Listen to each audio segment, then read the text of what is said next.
All right. So what I'm kind of like starting to understand is that you can't have the yin without the yang. You can't have the good without the bad. You can't have the old without the new. And so they that's the partnership. That's the number two that I'm saying. I'm saying.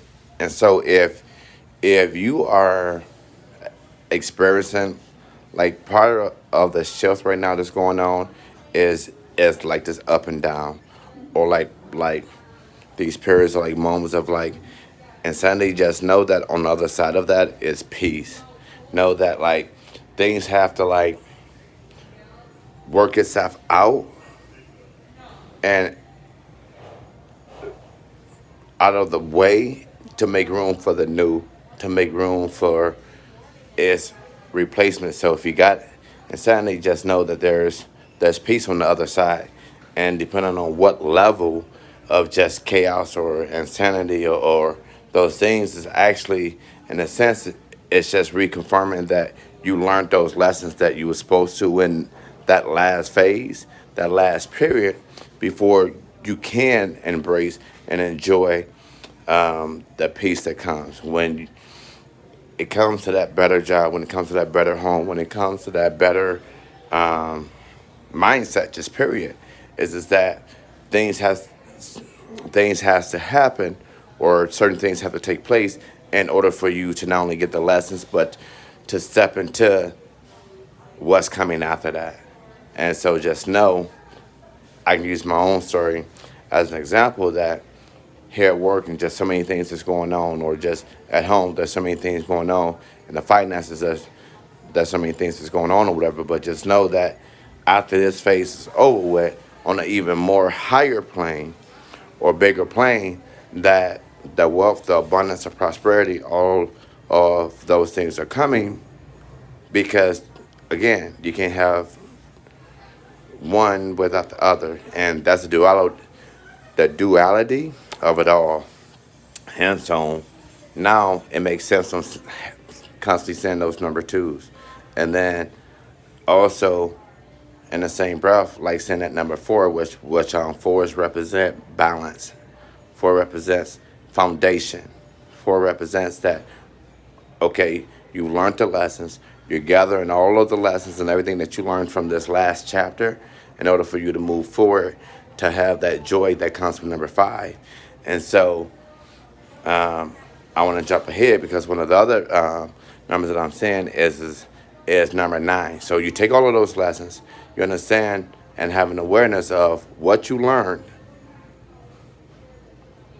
and what you can apply to your life going forward. And some of those things are happening because there's old ways and old mannerisms and old things that we held on to or held to be true that no longer serves us, and no longer has a place in our lives. People, places, things, situations. And so as a result, God allows certain things to take place to like weed those things out, even when we don't have the strength, like even when we're not able to or whatever. Hence on why I'm able to see it's been sending me number nine, because those things that's coming is everything that my heart desired, or everything that your heart desires. So when you see that number nine, just know that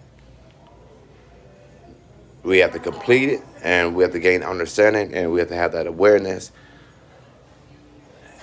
And once we step forward, God says that it's time to move and it's time to step forward. There won't be no need for you to look back, because you've already dealt with those e- e- emotional hurts, those emotional pains, those emotional scars. You've already dealt with those things, and He has to weed things out, weed people out, weed situations out, because the spiritual awakening is like your spirit being taken through a furnace, and like brass or like diamonds or gold, where you have to apply that pressure to get to the beauty of it all. And that's what I wanted to just end it with, that fact, is that without the pressure, you can get your diamonds, you can get the gold, you can get the quality if it had not gone through that process. And our lives is symbolic to it. Our lives is the same way. I can look back on a lot of things I've gone through and a lot of things I've experienced, the hurts, the pains, the heartbreaks, the loneliness, and it led me to a place and a position and an awareness that we only have ourselves and God.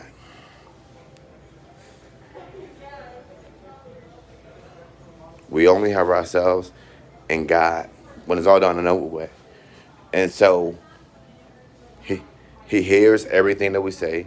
He sees everything that we do, both good and bad. And so now it's saying that we've seen the good, we've seen the great that you've done, and now you you have to gather all of those lessons and understandings that we've allowed you to see, so that you're going to utilize that on that next level. The drama, the chaos, the insanity, the madness. Now all of those things is going to go away, and now your fulfillment, everything is going to manifest. So there's not gonna be no need for those old things. There ain't gonna be no need for no drama. There ain't gonna be no need for no chaos. There ain't gonna be no need for no madness and insanity, because it's gonna be on another level. Even if it becomes, you're gonna know how to handle it. Everything that comes your way. Now, he had to prepare us. Now you're gonna be able. You've been prepared to know how to conduct yourself. You've been prepared to know how to take care of yourself. You've been prepared and have grown in your relationship with him, that when he speaks, we know, that when he acts, we know. And humility also comes along with this message, because we prided ourselves on all of these things that we've done in the past. And now when the supernatural realm is enacted and in full force, that we had to gain that awareness that I'm nothing. I'm nothing without the grace and without the mercy of God. And those are facts. And I'm grateful of that. So I've seen it. I bear witness to it. And so as I come out of all of this, I I want the world, I want the listeners to know that not only does he love us and he cares for us, that he wants to give to us, and he desires that intimate relationship with us. And for that, I am grateful. I thank you for watching.